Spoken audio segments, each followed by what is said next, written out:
Hi everybody. You probably wonder, where have you been the last couple weeks? Well, I caught the spring plague going around, or a serious cold. So I did a podcast last week that was audio and I didn't video it. I just felt terrible as far as videoing, and I coughed a lot. So that's better. Spring has finally arrived on the 45th parallel, and I thought I'd give you a short recap on YouTube about my podcast. And if you'd like to listen to the whole thing, you can go to mycreativecorner3.podbean.com and you can listen to it with the show notes. The first thing I talked about was keeping myself really busy, even though I was sick. I signed up for some really fun things. Let me show you this. I crocheted a test pattern, and the link is on my show notes. I used white, and in retrospect, the teddy bear ears kind of look like lambs, but I thought, wouldn't these be super cute? The grandkids will love them. And being a quilter, you could put whatever you wanted for embellishments, but I did a yo-yo with a button. So, super cute. Crochet Shaz has a Ravelry store, and that was super duper fun to do.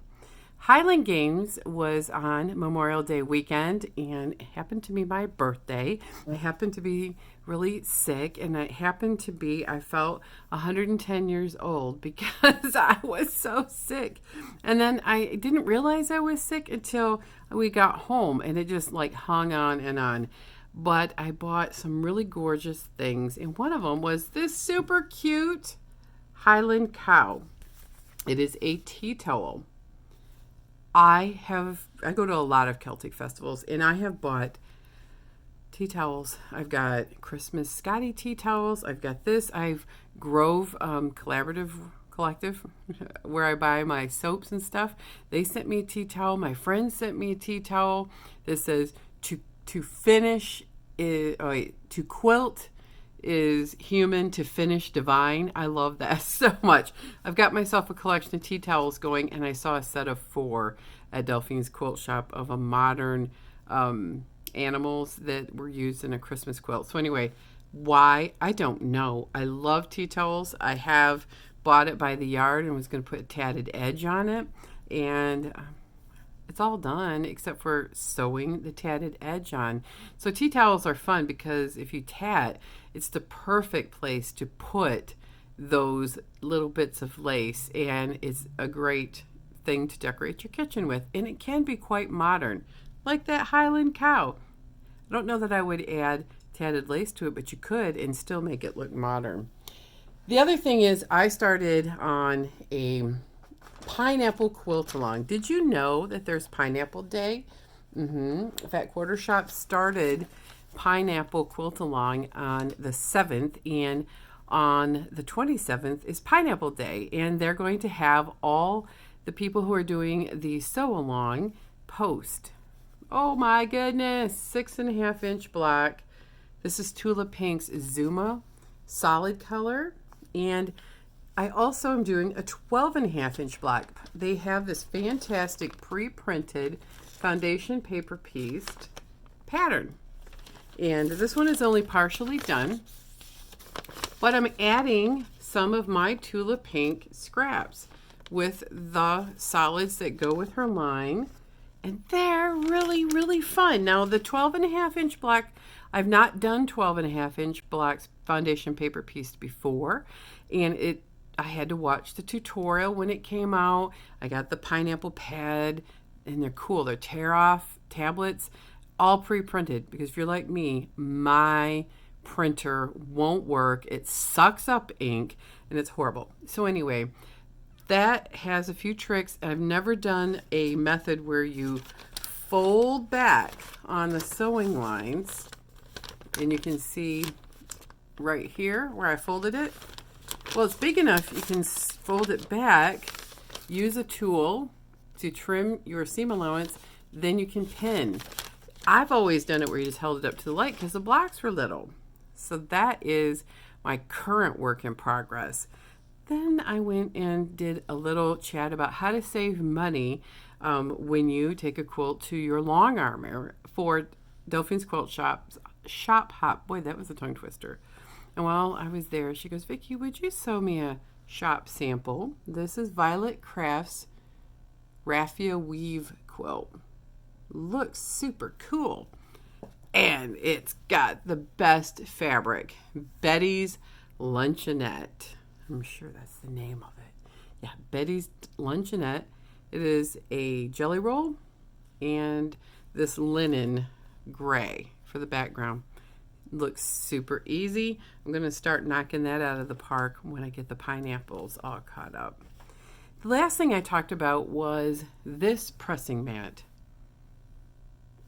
Yeah, it's a little thinner, but it's big and it's not wool and it doesn't smell. If you've listened to my podcast before, you know I absolutely love wool pressing mats, but they smell so bad when you iron on them, and I like to steam, not so.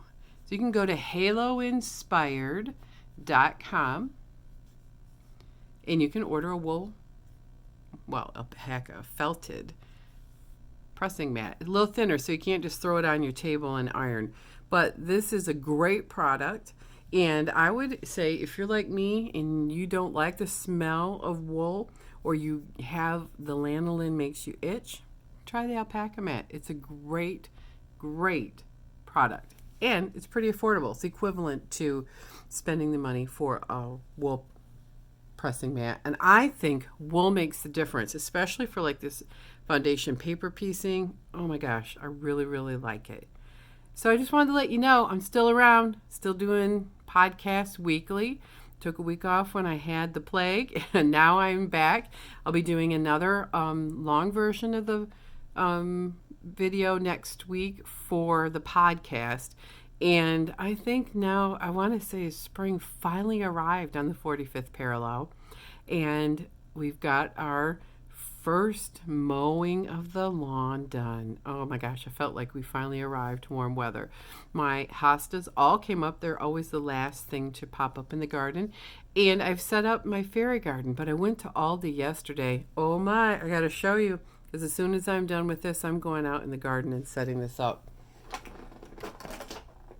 They had a fairy garden kit with this box you could use as a planter, but I might use it for a shadow box upright and use my Cricut to decorate the back.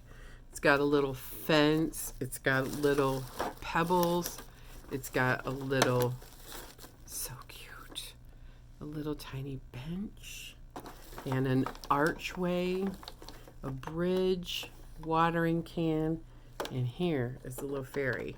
I haven't even taken her out. Nope, she's glued in. But these are going out into my work in progress.